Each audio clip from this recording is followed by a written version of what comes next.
time to take leave before you got to the fleet? Yes, I took, was it like 45 days of leave before I went to my first command? 45. Sheesh, they only Yeah. gave us 10, but then again, my school was only about like 6 months, so No. yeah, nothing crazy. So when you got to the fleet, how was that experience? Like when you finally got to see your ship, everything like that. It was interesting. I was on board the USS Abraham Lincoln, and I got there during the tail end of the shipyard period.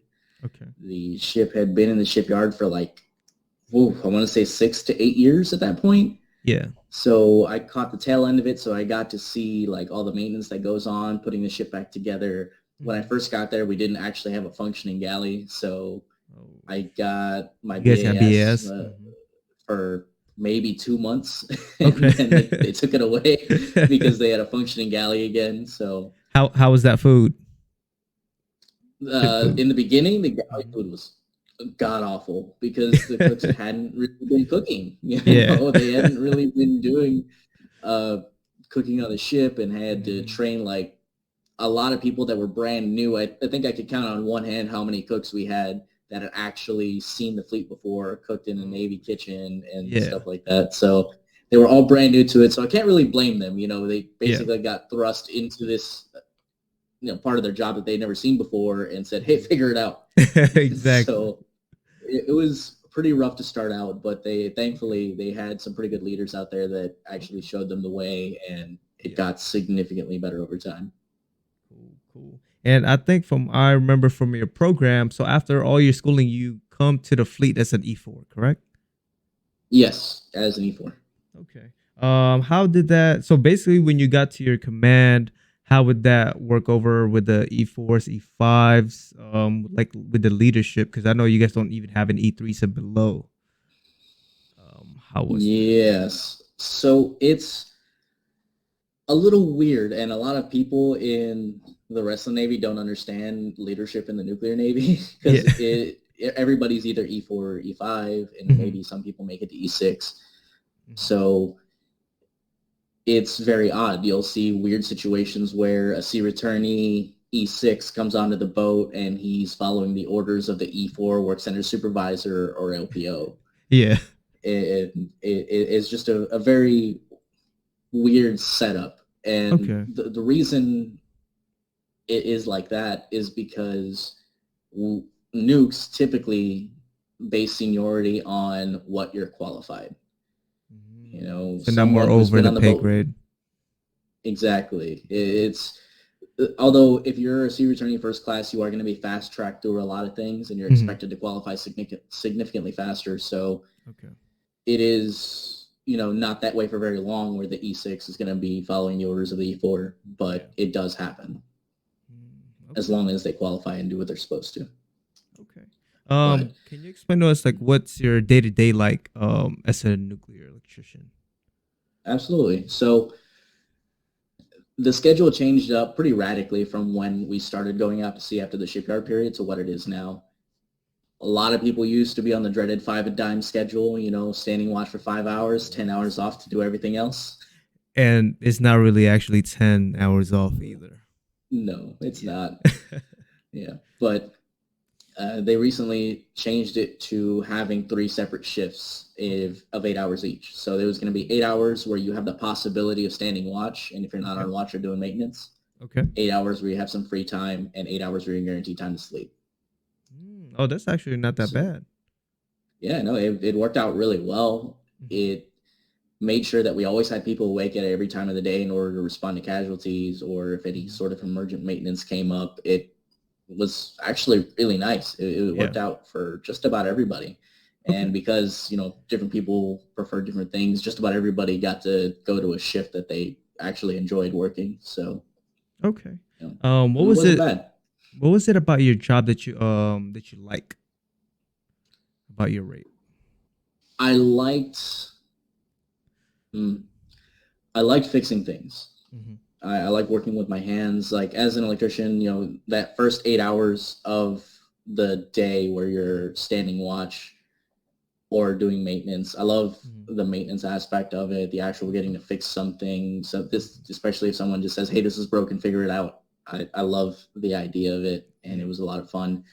Even standing watch can also actually be pretty fun. Yeah. Watch stations for me included propulsion electrician, which was a roving watch stander, switchgear operator, which was a stationary operating the electric plant, and load dispatcher, which was the supervisor of the ship's electrical plant.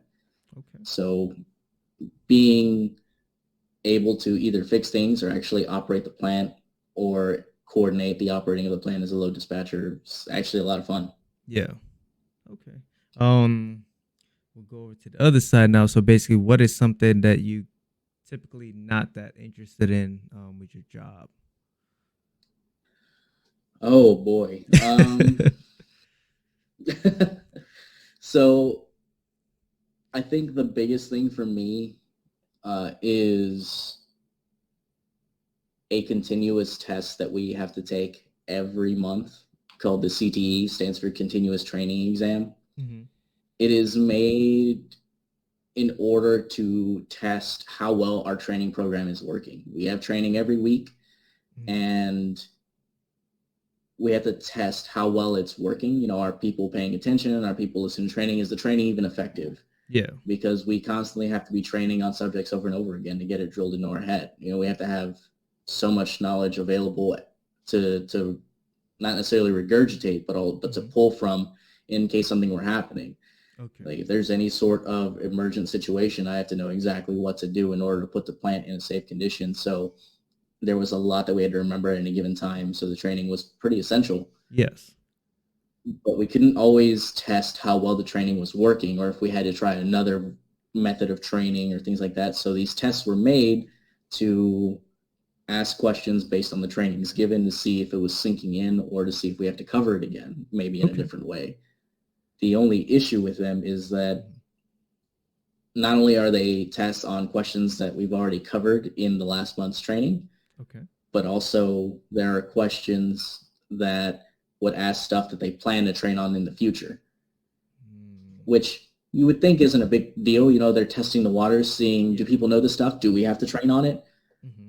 The only issue I have with it is that if you fail a CTE, Okay. you would unfortunately be reprimanded and also have to do what they called an upgrade, where Okay. you would have to go around to people that were qualified to speak on that particular subject Hmm. and prove that you know what you're talking about and you've learned and trained yourself on your shortcomings. So Mm.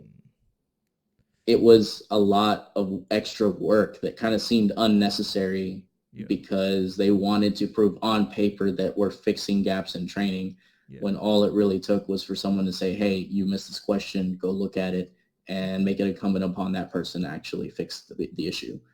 And not only that, but typically the people that wrote the upgrades were pretty lazy and wouldn't look at what questions you missed. Hmm. So they would just write an upgrade on the entire test. So you had to Wow. basically go and talk to, 10 people to try and get this done. And if you didn't get it done on time, Hmm. then you were removed from watch. They had to shuffle the watch bill around. People hated you because then they have to cover your watch because you Yep. didn't do it. And so it just becomes a huge headache that nobody really wants to deal with, but we're kind of forced to just for the Mhm. sake of saying on paper our training program is working. Okay. I did not know that you guys actually have to take a test every single month. Was this during working hours at least, or was it after like your watch or something like that? It was well, they could schedule it at any time they wanted to, and it was usually at the same time every month, Okay. different days, but usually around the same time slot, which didn't work for everybody, especially when we were underway because people that work nights have to stay awake long enough to take it, or people that should be sleeping during that time have to wake up in order to take it and go back to sleep. Sheesh. And how long are these tests usually take? About 30 minutes to an hour? It depends. The questions can vary wildly and can sometimes take 30 minutes to answer one question. So, Oh my goodness. Okay, yeah, yeah. that's horrible. Usually everybody's hand is pretty sore after taking one because of all the writing. Yep.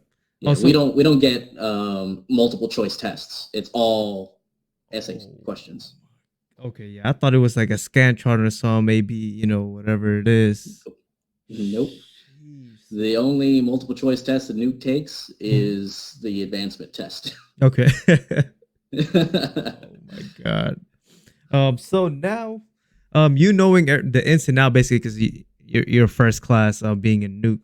What kind of advice if somebody's watching this and they just got offered, at MEPS, to go nuke electrician, and they're watching this video right now? What kind of advice would you tell them? I would say that even though the program may have issues, even though it can be a huge pain and be a very difficult program, Mm-hmm. it's worth it.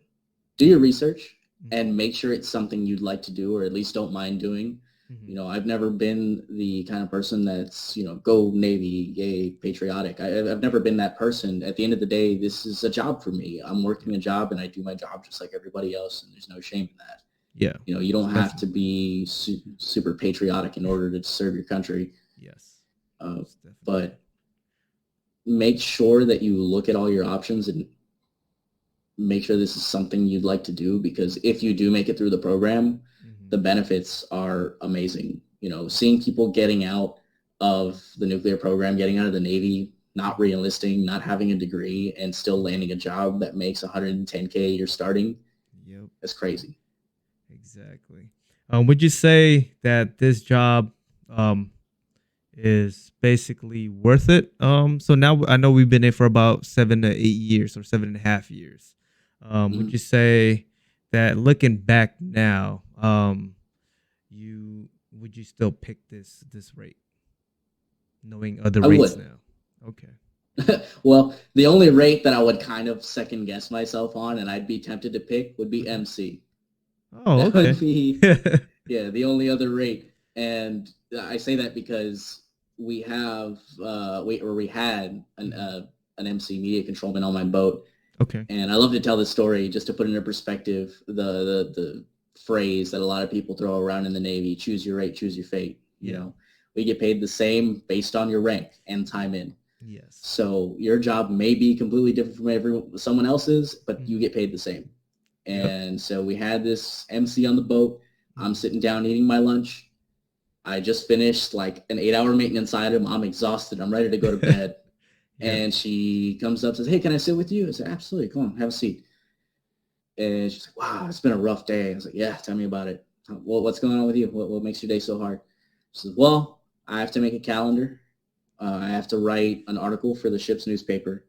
Okay. And then I have to go take pictures of the ship's sailing information. We were underway." Hmm. I was like, "So you're telling me your rough day is Yeah. picking 12 pictures, writing 200 words, and taking a helicopter ride? Yep. Cool. Sign me That's up, right? cool." Yeah. But joking aside, no, I mean, this job was super worth it. Yeah. At the end of the day, the Navy in general, military in general, is going to be what you make of it. So while I was in, Exactly.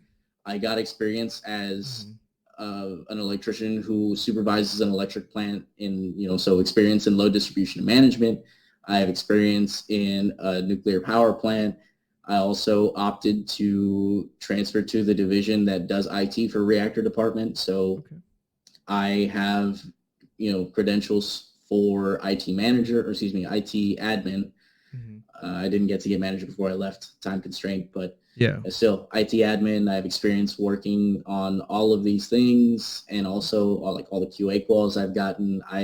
My resume is packed with things that I've done, because you can Hmm. not only put the different jobs you had, but also the different programs you've had. Especially in the Navy, you get so many opportunities to lead people in some way, shape, or form. Be a program manager, which looks amazing on a resume. So I Okay. have 6 different options I can go for once I get out in 2 years, and Yep. it's all thanks to the nuclear program. I wouldn't really Okay. been able to do that anywhere else. Okay. We could go over that just a little tad bit, because I know people always ask as well. It's like, what's life after I get this rate? I do it for 6 years or something like that, whatever amount. They're like, how would this translate to this job? So, what job are you actually looking at right now, after the Navy?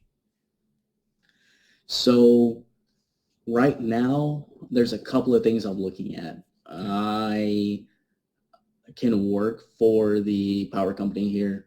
Mhm. and the starting pay is right around where I'd like it. Okay. Without a degree, I don't really have to take any additional tests. I can just apply, and my resume, from what I've seen, is sufficient enough to actually land that job. I have a background in IT, so there's a company here in town that's hiring just a random IT guy that Yeah. doesn't really require much else other than the experience I have, Yeah. and it still pays pretty well. Not exactly where I'd like it, but Mhm. it'd be acceptable. Okay.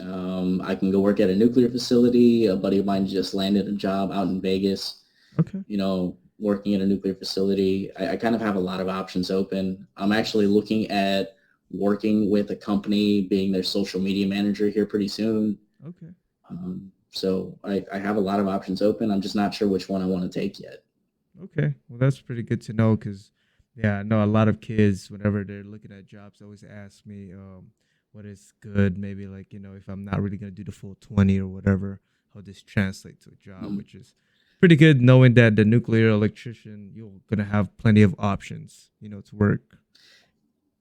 Yeah. And with that also, really just about any job you get in the Navy, Hmm. aside from very, very specific jobs, are going to translate to Hmm. a civilian career, which Yeah. is more than I can say for some branches. I'm thankful to say. I mean, Yeah. all of our jobs are fairly technical. Yes. Whenever we're out on the water, we're our own little floating city. So everything you need to run a city, we have. Exactly. Doctors, lawyers, engineers, firemen, policemen, Yep. nurses, everything. Yep. So I mean, just about any job you choose, Hmm. you can do well with, as long as you play your cards right and you put Yep. in a little bit of extra effort to get those certifications. You're good.